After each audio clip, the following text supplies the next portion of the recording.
ऐसे समझ लो कि उनके बीच में सबसे पहले संधि का प्रस्ताव भेजा जाता था राजा महाराजाओं को। तो संधि का प्रस्ताव में क्या होता था, एक पक्ष दूसरे पक्ष से मिल जाता था और संधि कर लेते थे, अर्थात मिल जाते थे। तो इसी प्रकार प्यारे दोस्त यहां पर, वहां तो एक पक्ष दूसरे पक्ष से मिल रहा है, इसी प्रकार यहां भी हम पक्ष ही मिलाएंगे, अर्थात यहां हम करने वाले हैं वर्णों का मेल।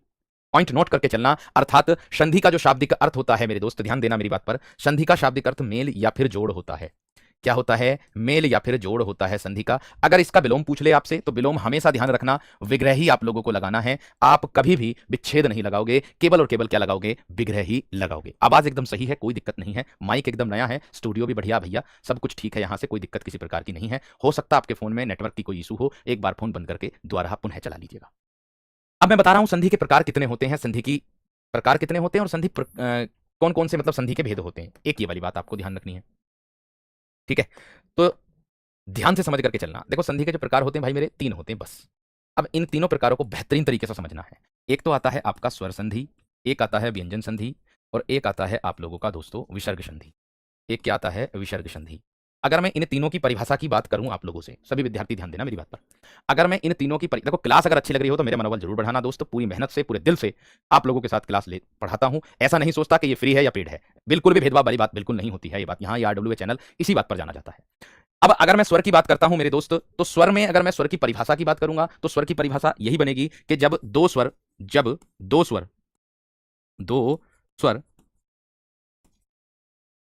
आपस में मिलकर, जब दो स्वर आपस में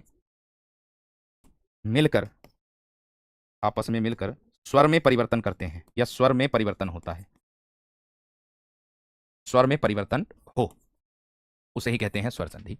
व्यंजन की बात करूंगा तो इसमें क्या होगा? यदि किसी व्यंजन के आगे, पॉइंट नोट करना, यदि किसी व्यंजन के आगे किसी स्वर अथवा व्यंजन का मेल होगा, पॉइंट नोट करना मेरी बात का, यदि किसी व्यंजन के आगे किसी स्वर अथवा व्यंजन का मेल होगा तो परिवर्तन किस में होगा? परिवर्तन इस व्यंजन में ही होगा, तो उसे ही हम व्यंजन संधि कहेंगे। लेकिन अगर मैं विसर्ग की बात करता हूं तो विसर्ग संधि की परिभाषा बनेगी कि यदि किसी विसर्ग के आगे किसी स्वर अथवा व्यंजन का मेल होगा, इसका स्वर अथवा व्यंजन का मेल होगा, तो परिवर्तन किस में होगा? परिवर्तन इस विसर्ग में होगा। यही मेरे दोस्त क्या कहलाएगा? आपका विसर्ग संधि कहलाएगा।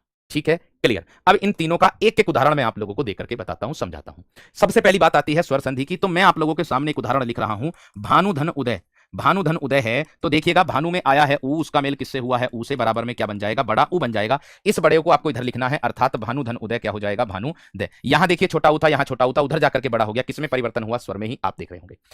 मैंने कहा व्यंजन का मेल किसी स्वर अथवा व्यंजन से मेल होगा, तो अगर मैं बात कर दूं सतधन आचार की, तो यहां पर देखिए स्वर से मैंने मेल इसका करा दिया है, तो सतधन आचार तय के स्थान पर दय बना दूंगा मैं। क्या बन जाएगा मेरे दोस्त? सदाचार बन जाएगा। सिंपल सी बात है, परिवर्तन किसमें हुआ? व्यंजन में ही परिवर्तन हुआ।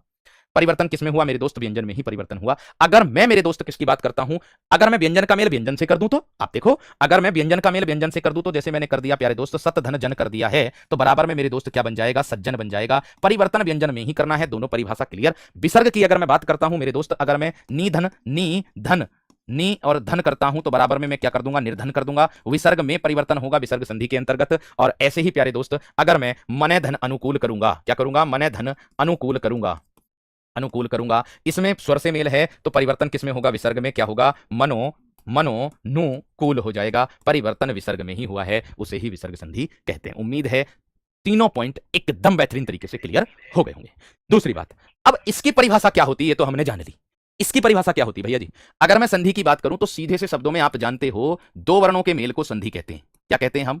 दो वर्णों के मेल को संधि कहते हैं। हम सीधा सा शब्द जानते हैं, सीधी सी परिभाषा हम जानते हैं, दो वर्णों के मेल को हम क्या कहेंगे? संधि।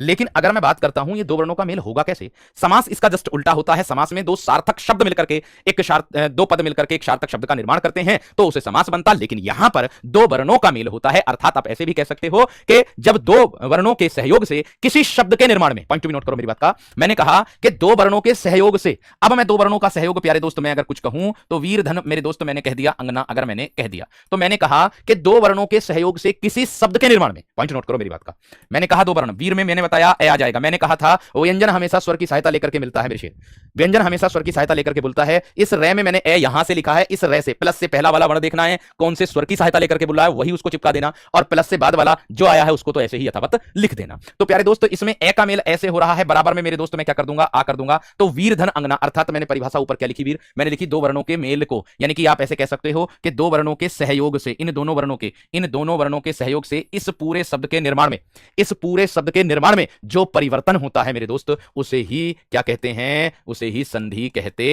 हैं। वीरांगना हो जाएगा मेरे दोस्त, वीर धन अंगना क्या हो जाएगा, वीरांगना हो जाएगा।